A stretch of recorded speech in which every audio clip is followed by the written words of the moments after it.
আলহামদুলিল্লাহ, আমরা বিগত 1 মাস আগেই নতুন কিছু ছাত্রদেরকে হেফজ সবক দিয়েছি।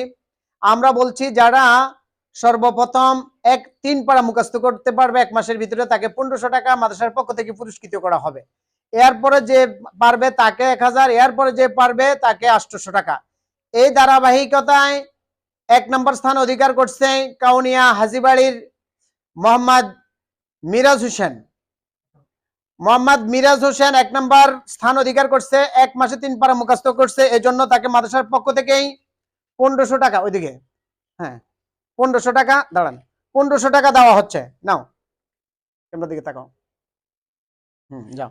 দ্বিতীয় স্থান অধিকার করেছে অত্র মাদ্রাসার ছাত্র রুস্তমপুরের আলামিন দ্বিতীয় স্থান অধিকার করছে, সে মাদ্রাসার পক্ষ থেকে 1000 টাকা নগদ। দাঁড়ান। তৃতীয় স্থান অধিকার করছে অত্র কাউনিয়া হাজীবাড়ির মোহাম্মদ আকরাম হোসেন। 3 নম্বর স্থান অধিকার করেছেন, সে পাবেন 800 টাকা।